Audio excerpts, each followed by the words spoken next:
In the tranquil village of Tamiru, life moved at a slow, predictable pace. Nestled against a forest filled with thick trees and twisting paths, the village seemed untouched by time. Among its inhabitants lived Amani, a young woman whose beauty and gentle nature set her apart. Her parents, Layla and Kalev, took great pride in her, for she not only possessed her mother's renowned beauty but also her father's kind and humble spirit. One sunny afternoon, as Amani made her way home with a bundle of firewood balanced on her head, she felt an unusual stillness in the air. The forest, usually alive with the sounds of nature, seemed unnervingly quiet. Turning a corner on the narrow path, Amani stopped abruptly. Just a few feet ahead, a massive serpent lay coiled, its scales glinting in the dappled sunlight like polished gemstones. Its dark, unblinking eyes locked onto hers. The serpent slowly uncoiled, slithering toward her with an eerie grace. In a moment of sheer panic, Amani stumbled backward, the firewood scattering across the ground. A terrified scream tore from her throat. When she opened her eyes again, the serpent was gone. The forest had returned to its usual lively state, the sounds of birds and rustling leaves filling the air once more. Trembling, Amani gathered her scattered firewood and ran home. Bursting through the door of her family's modest home, she collapsed into her mother's arms, sobbing as she recounted the encounter. Layla held her tightly, soothing her with gentle words. But deep down, Amani couldn't shake the image of the serpent's piercing eyes. That night, she lay awake in her bed, haunted by the memory. What had it wanted? Why had it appeared so suddenly? One evening, as Amani returned from the village stream with a jug of water balanced on her head, two strange men emerged from the shadows of the forest. Their eyes glinted with malice and their intentions were unmistakable. Amani's heart raced as they moved closer, their sinister smiles freezing her in place. Before she could scream, a loud hiss cut through the air. The men froze, their expressions shifting from confidence to terror. From the undergrowth emerged the same serpent, its massive form coiled protectively in front of Amani. It hissed again, louder this time, its fangs bared menacingly. The men didn't wait to see what would happen next. They turned and fled, tripping over themselves in their desperation to escape. Amani, though shaken, felt a wave of relief wash over her. The serpent had saved her. As the serpent turned its head toward her, Amani felt a strange connection in its gaze, not one of fear, but of familiarity.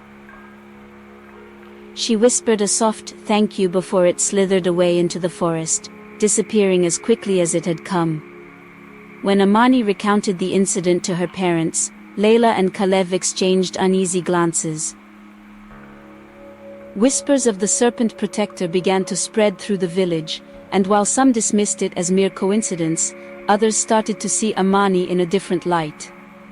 Was she blessed or cursed? As night fell over Tamiru, Amani sat by her window, staring into the dark forest beyond. The serpent's gaze lingered in her thoughts. It wasn't just protecting her, it was watching her. But why? Little did she know, this was only the beginning of a story that would unravel secrets buried deep in her family's past, and change her life forever. The village of Tamiru was abuzz with rumors. A serpent appearing out of nowhere to protect a young woman was not something the villagers could ignore. Amani, however, tried to go about her daily life as if nothing had changed. But she could not ignore the looks she received whenever she ventured into the marketplace. One particularly nosy villager, Nara, who had always been jealous of Amani's beauty and popularity, seized the opportunity to spread her own version of the story. Amidst the turmoil, a young farmer named Zion arrived in Tamiru. Zion was new to the village, having moved there to work on a large plot of land he had recently inherited. One afternoon, As Amani was collecting water from the stream, Zion approached her. "Amani," he said, offering a warm smile, "I've heard many stories about you. But I'd rather hear the truth from you." Over the following weeks, Zion and Amani grew closer. He treated her with kindness and respect, something she hadn't experienced in a long time. Despite the swirling rumors, Zion asked for Amani's hand in marriage, and her parents, grateful for someone who saw past the gossip, gladly accepted his proposal. The announcement of their engagement sent ripples through the village. Some were happy for Amani, while others, led by Nara, insisted that Zion had made a grave mistake. Amani's journey to the neighboring village was long and treacherous, but her determination to uncover the truth drove her forward. When she arrived at her godmother Nia's home, the older woman welcomed her warmly but noticed the worry etched on her face. "You've come seeking answers," Nia said, her voice calm and knowing. "Tell me everything." Amani recounted her encounters with the serpent, the chaos at her engagement, and the villagers' growing fear of her. Nia listened intently, her brow furrowing as the story unfolded. When Amani finished, Nia sighed deeply. "There's a secret your mother has kept hidden," Nia began, her voice heavy. "One that even you don't know." Amani's heart raced. "What do you mean?" Nia gestured for her to follow. Together, they ventured deep into the forest, guided by Nia's staff and whispered chants. As they reached a clearing, the serpent emerged, coiling itself on a large rock. Amani froze, but Nia stepped forward confidently. "The serpent is not your enemy," Nia said. "It's your sister." Amani gasped, her mind reeling. "My sister? How is that possible?" Nia explained the truth. Years ago, Amani's mother, Layla, had been cursed by a jealous friend, Amara, who had once loved Kalev. When Layla gave birth to twins, the curse turned one child into a serpent. Fearing judgment and shame, Layla had left the serpent child in the forest, hoping to protect her family from the curse's consequences.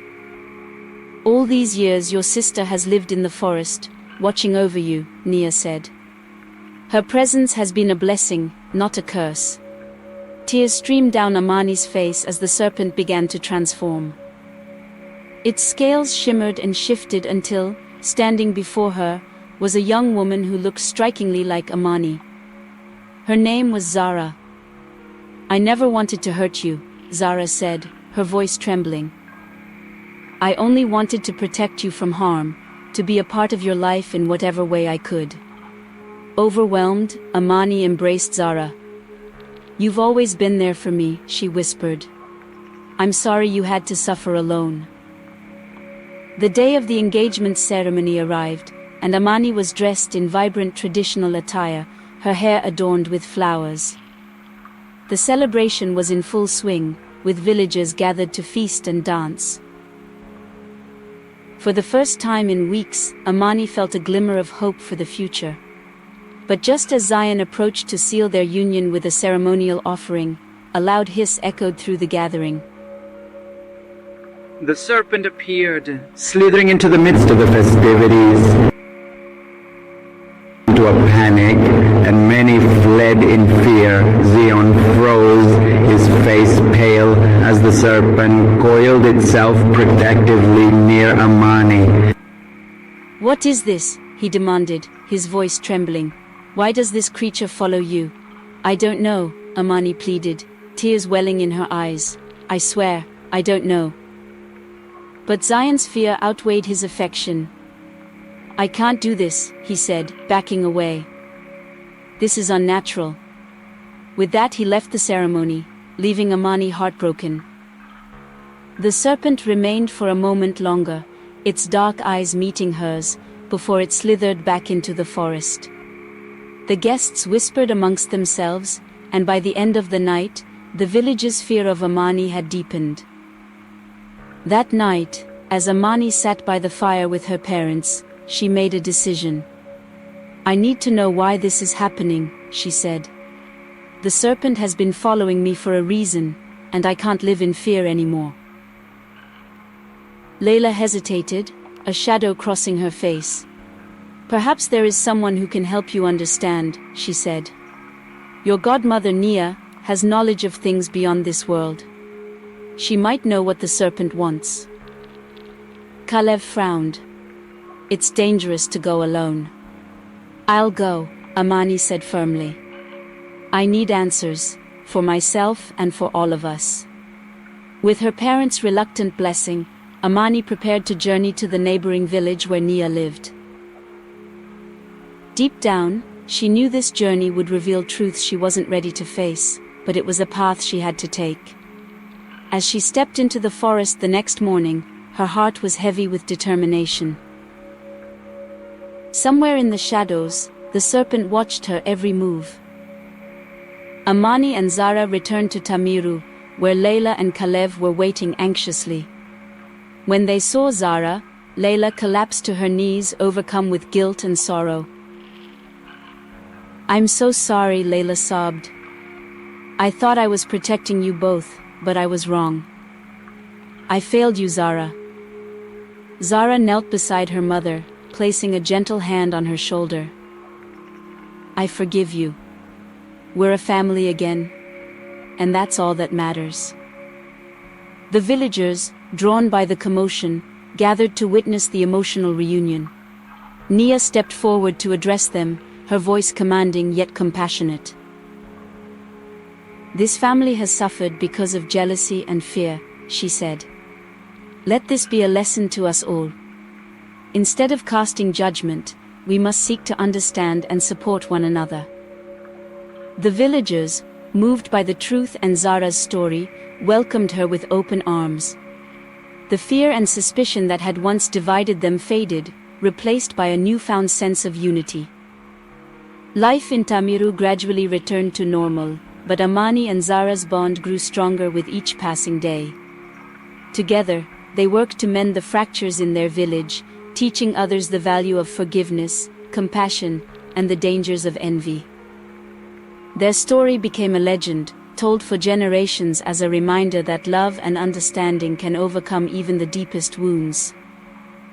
This story teaches us that jealousy and fear can lead to unnecessary pain and division, but with love, forgiveness, and understanding, even the deepest wounds can heal. It reminds us to seek the truth before casting judgment, and to cherish the bonds of family and community. If you enjoyed this story, please give it a big thumbs up, share it with your friends, and subscribe to our channel for more inspiring tales like this one. Don't forget to let us know in the comments, what lesson did you learn from this story? And where are you watching from? We'd love to hear from you. Thank you for watching, and see you in the next story.